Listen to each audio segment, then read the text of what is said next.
আমরা আগের ক্লাসে অ্যাটমিক স্ট্রাকচার চ্যাপ্টারে পস্টুলেটস অফ গুড থিওরি সেটা পড়েছি এবং সেখান থেকে আমরা একটা রিলেশন পেয়েছিলাম। রিলেশনটা হচ্ছে a z square by r square equal to a b square by r। এই রিলেশনটা আমরা পেয়েছিলাম। আমরা এখন যেটা করব সেটা হচ্ছে calculation of radius, velocity and energy of electron. আমরা জানি যে বোর থিওরিটা only hydrogen atom or hydrogen like স্পিসিসের ক্ষেত্রে প্রযোজ্য। এখন k z square by r square এটা ইলেকট্রোস্ট্যাটিক ফোর্সেস অফ অ্যাট্রাকশন এবং m v square by r tends to make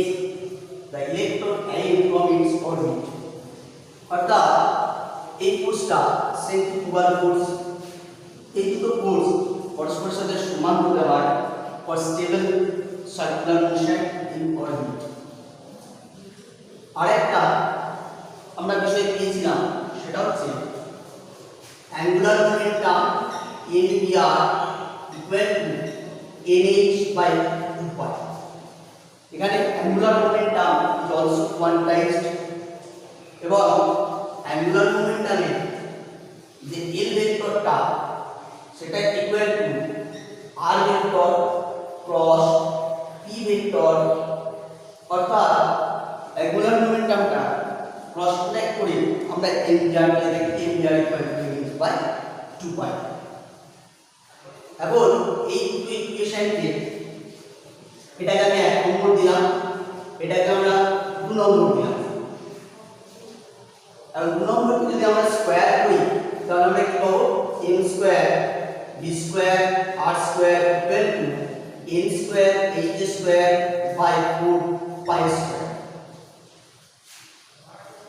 এখন এই যে স্কয়ার টার্ম করলাম একে আমরা 1 নম্বর সমীকরণ দিয়ে ডিভাইডেড করি। তাহলে যদি ডিভাইডেড করে দিই তাহলে কি পাবো পরের লাইনে m v square v square r square by m v square এবং r টা উপরে চলে যাবে into r equal to n square h square by 4π square into r square by k z square. এবং স্কয়ার টার্ম কেটে যাবে, তাহলে কেটে গেলে m এখানে একটা m চলে যাবে। তাহলে আমরা যেটা পাবো সেটা হচ্ছে m এবং এই r স্কয়ার কেটে যাবে m r equal to n square h square by 4π square k z square. তাহলে এখান থেকে আমরা রেডিয়াসের যে ইকুয়েশনটা রেডিয়াস বের করা, তাহলে রেডিয়াস ইকুয়াল টু অর্থাৎ radius equal to n square h square by 4π square m k z square. অর্থাৎ অরবিটের মধ্যে যে ইলেকট্রন আছে তার রেডিয়াস বের করার ফর্মুলা আমরা নির্ণয় করলাম। এরপরে এখানে এটা কি n প্রিন্সিপাল কোয়ান্টাম নাম্বার অথবা n নাম্বার অফ সেল বা number of orbit, h Planck constant by একটা constant term n mass of electron এবং k পারমিটিভিটি কনস্ট্যান্ট যে atomic number e charge on electron. সমস্ত ভ্যালুগুলো আমরা যদি বসিয়ে দিই তাহলে সেক্ষেত্রে r এর একটা ভ্যালু পাবো এবং এই রেডিয়াস নির্ণয়ের যে ইকুয়েশনটা আছে সেখানে আমরা দেখতে পাচ্ছি h প্ল্যাঙ্কের কনস্ট্যান্ট টার্ম পাই, মাস অফ ইলেকট্রন k এবং e চার্জ অফ ইলেকট্রন। তাহলে সেটা যদি আলাদা করে নিই তাহলে r equal to n square by z into h square by 4 pi square m k square এবং এখন ফর হাইড্রোজেন অ্যাটমের ক্ষেত্রে ফর এইচ অ্যাটম হাইড্রোজেন অ্যাটমের ক্ষেত্রে z equal to 1 এবং হাইড্রোজেন অ্যাটমের ফার্স্ট অরবিটের ক্ষেত্রে n equal to 1 তাহলে সেই ক্ষেত্রে r equal to সমস্ত ভ্যালুগুলো যদি বসিয়ে দেওয়া হয় 0.529 into 10 to the power minus 10 metre এই ভ্যালুটা আসে অর্থাৎ এটাকে আমরা যদি অ্যাংস্ট্রমে করি তাহলে 0.529 into 10 to the power minus 8 সেমি তার মানে 0.529 অ্যাংস্ট্রম এরপরে hydrogen atom for hydrogen like স্পিসিসের ক্ষেত্রে ফর n অরবিটের জন্য আমার রেডিয়াস নির্ণয় করার যে ফর্মুলাটা দাঁড়াবে সেটাকে আর n equal to n square by z into 0.529 angstrom অর্থাৎ এটাতে আমরা খুব সহজেই হাইড্রোজেন অ্যাটম और हाइड्रोजन लाइक स्पीसीসের ক্ষেত্রে তার যে কোনো অরবিটে n করবে সেটা n টু দি 1 হয় n টু দি 2 হয় n টু দি 3 হয় n টু দি 4 হয় যে কোনো অরবিটের ক্ষেত্রে আমরা সহজেই রেডিয়াসটা ক্যালকুলেট করতে পারব এরপরে আমরা আসবো ভেলোসিটি অফ ইলেকট্রন তার ক্যালকুলেশনে আসবো তাহলে এই দুটো ইকুয়েশন আমার লাগবে সেজন্য বুঝলাম না এরপরে আসবো ভেলোসিটি ক্যালকুলেশন এটাকে 1 নম্বর বলেছিলাম এটাকে 2 নম্বর ইকুয়েশন এখন 1 কে যদি 2 দিয়ে ভাগ করে দিই তাহলে m square by r equal to k z square by r square এবং m আর d যদি ভাগ করে দিই তাহলে নিচে m dr into 2 pi by mh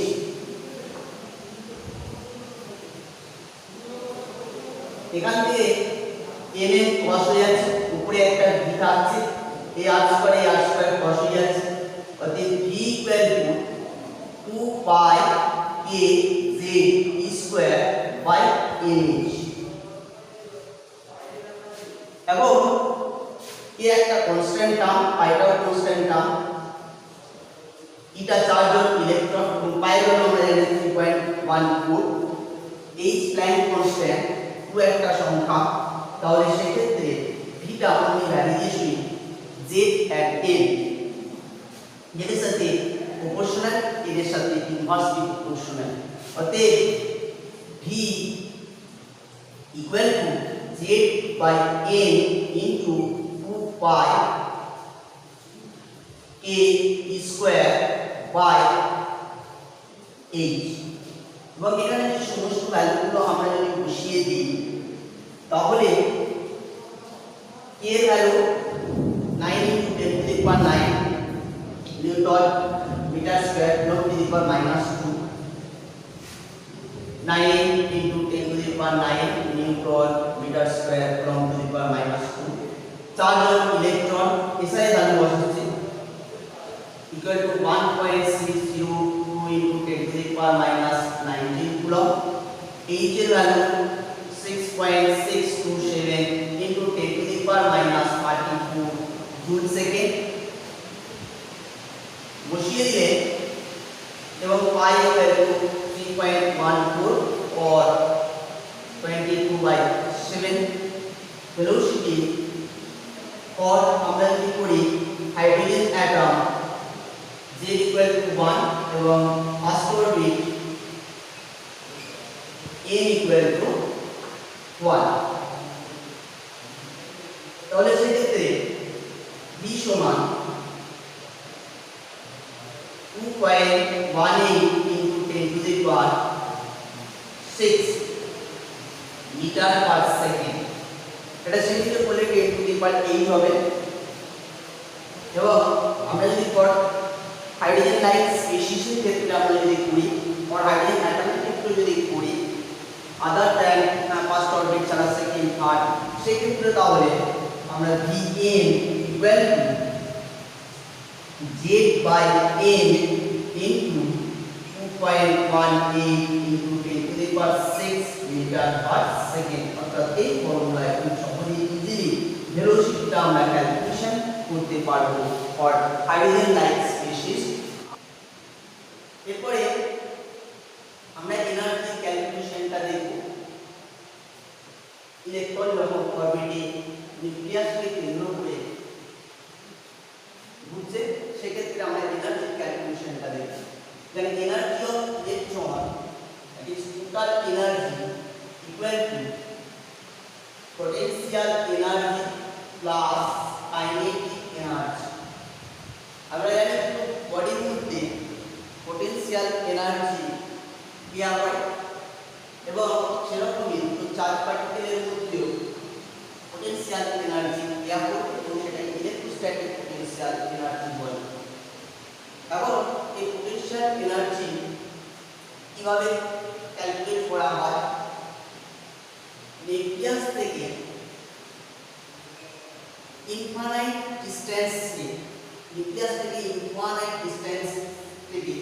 ইলেকট্রনটাকে আমরা যদি নিউক্লিয়াসের কাছাকাছি আর রেডিয়াসের মধ্যে নিয়ে আসতে চাই তাহলে সেক্ষেত্রে যে ওয়ার্কটা করা হবে সেটা হচ্ছে পোটেনশিয়াল এনার্জি। ইলেকট্রনটা যখন ইনফিনিটিতে থাকবে সেক্ষেত্রে তার এনার্জিটা ম্যাক্সিমাম এবং ক্যান হ্যাভ জিরো ভ্যালু থাকতে পারে। এবারে সেই ইলেকট্রনটাকে ইনফাইনাইট থেকে নিউক্লিয়াসে আর রেডিয়াসের মধ্যে নিয়ে আসতে যে ওয়ার্কটা করতে হবে সেটা হলো পোটেনশিয়াল এনার্জি। অতএব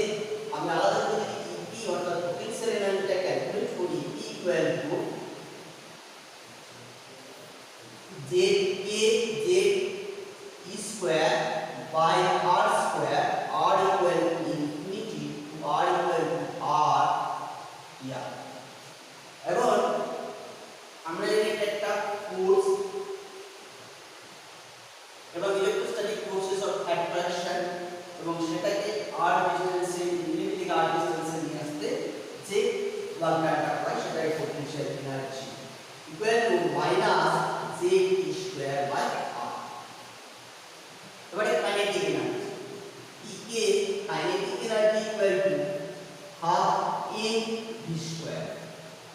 আমরা আগে পেয়েছিলাম mv স্কয়ার বাই R অর্থাৎ সেন্ট্রিফুগাল ফোর্সটা এই ইলেকট্রোস্ট্যাটিক ফোর্সের সাথে যে সমান সেই ইকুয়েশনটা k z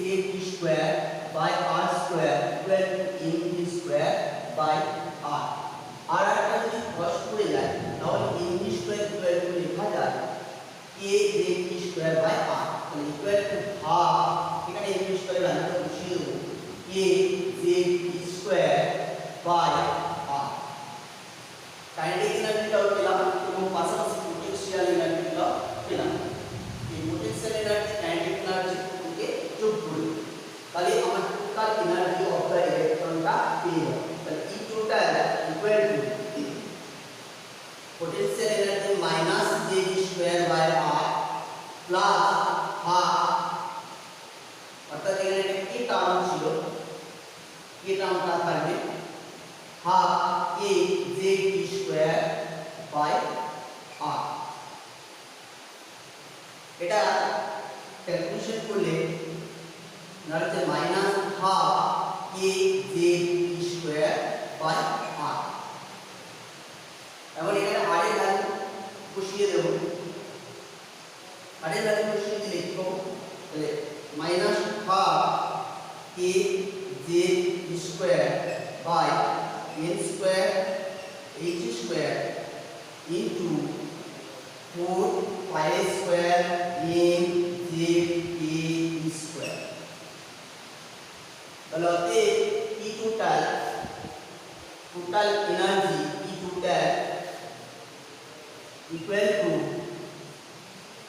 minus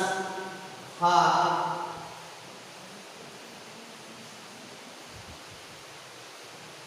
k into 4 z square in e to the power 4 pi square by n square h square equal to minus 2 pi square in z square a square e to the power 4 by n square h square এখানে যদি আমরা সমস্ত ভ্যালুগুলো যদি SI ভ্যালুতে করে দিই অর্থাৎ বসিয়ে দিই তাহলে সেক্ষেত্রে এই টোটাল এনার্জিটা আমরা পেয়ে যাব এখানে মাস অফ ইলেকট্রন কনস্ট্যান্ট 5.12 একটা সংখ্যা এটা constant term charge of electron constant এইচটাও প্ল্যাঙ্কের কনস্ট্যান্ট সেক্ষেত্রে তাহলে ই টোটাল ইকুয়াল টু আমরা লিখতে পারি E total equal to minus z square by n square into 2 pi square n a square into the power 4 by h square এরপরে for hydrogen atom z equal to 1 এবং for first orbit n equal to 1 বসিয়ে দিলে ভ্যালুগুলো pi value n solution value n এর ভ্যালুটা mass of electron k to the power 4 এর value h এর value সব বসিয়ে দিলে যে এনার্জিটা পাবো 2.18 into 10 to the power minus 18 joule per atom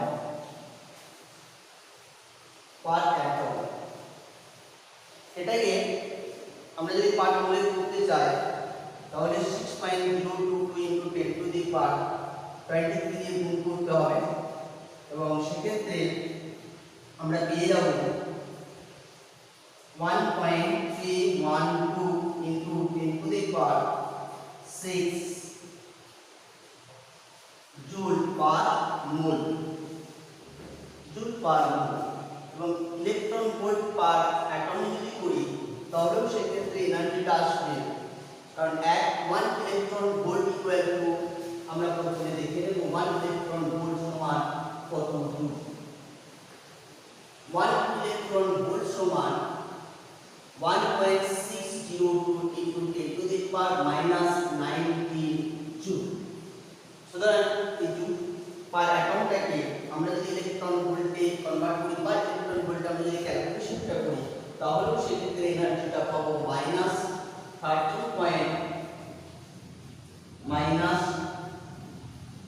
30.6 eV per atom electron volt per atom তাহলে আমরা টোটাল এনার্জি অফ ইলেকট্রন সেটা ক্যালকুলেশনটা দেখলাম সেখানে কি আসছে একটা মাইনাস সাইন আসছে নেগেটিভ সাইন আসছে অর্থাৎ নিউক্লিয়াস দ্বারা যখন ইলেকট্রনটা বহন থাকবে সেক্ষেত্রে স্টেবিলিটির জন্য তার অভ্যন্তরীণ ইন্টারনাল যে এনার্জিটা সেটা হ্রাস পাবে এবং নিউক্লিয়াস থেকে ইলেকট্রনটা যত দূরে সরে যাবে সেক্ষেত্রে তার এনার্জিটা তত বাড়তে থাকবে অর্থাৎ এখানে n equal to 1 n equal to 2 n equal to 3 number of orbit যত বৃদ্ধি পাবে ইলেকট্রন এনার্জিটাও তত বৃদ্ধি পাবে বৃদ্ধি পেতে পেতে ম্যাক্সিমাম হবে এবং জিরো ভ্যালু হবে অ্যাট ইনফিনিটি অর্থাৎ অসীম zero value e to the power infinity equal to 0 তাহলে আমরা কি কি দেখলাম radius calculation velocity calculation and energy calculation আমরা radius calculation A for hydrogen atom এর ক্ষেত্রে এবং for first যে অরবিট সেটার ক্ষেত্রে আমরা যে রেডিয়াসটা পেয়েছি 0.529 অ্যাংস্ট্রম এবং এটাকে বোর রেডিয়াস বলা হয় ভেলোসিটি ইলেকট্রনের ক্ষেত্রে for hydrogen atom এবং in first orbit 2.18 into 10 to the power 6 meter per second এবং এনার্জিটা আমি ক্যালকুলেশন করলাম এবং সেখানে দেখলাম এনার্জিটা -2.18 into 10 to the power -18 joule per atom. আমরা যদি জুল পার মোলে করি -1.31 into 10 to the power 6 joule per mole এবং ইলেকট্রন ভোল্টে করলে -13.6 ইলেকট্রন ভোল্ট পার অ্যাটম। অর্থাৎ হাইড্রোজেন অ্যাটমের ক্ষেত্রে ফার্স্ট অর্বিটে এই এনার্জিটা যদি দেওয়া হয় তাহলে সেক্ষেত্রে ইলেকট্রনটা ফার্স্ট অরবিট থেকে ইনফিনিটিতে চলে যাবে এবং এই এনার্জিটাকে আমরা আয়নেশন এনার্জি বলবো যদি এই এনার্জিটা দেওয়া হয়। 13.6 ইভি পার অ্যাটম যদি এনার্জি দেওয়া হয় তাহলে সেক্ষেত্রে পার অ্যাটম, তাহলে সেক্ষেত্রে আমরা যদি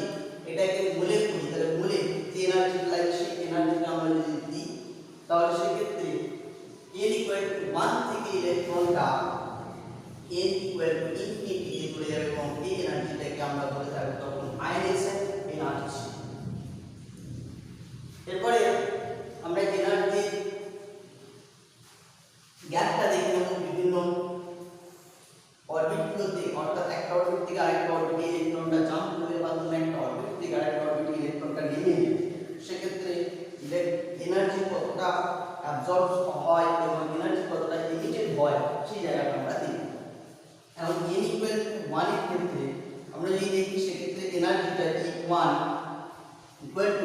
-13.6 ইভি পার অ্যাটম। এবারে E2 অর্থাৎ এখানে n = 2 এবং ফর হাইড্রোজেন অ্যাটমে আমরা যদি করি j = যদি 1 বসানো হয় তাহলে সেই ক্ষেত্রে -3.4 ইভি পার অ্যাটম, ইভি পার অ্যাটম। এবং E3 যদি করি তাহলে সেই ক্ষেত্রে -1.51 ইভি অ্যাটম ইনভার্স। অর্থাৎ এনার্জিটা ইলেকট্রন যদি এনার্জি কোয়ান্টাইজ যখন অ্যাবজর্ব করবে আর ইমিটেট করবে এবার ডট ডট ডট করতে করতে যদি যায় E ইনফিনিটি = 0 হবে। এনার্জি গ্যাপ কিন্তু সমান নয়। আজ এই পর্যন্তই থাক।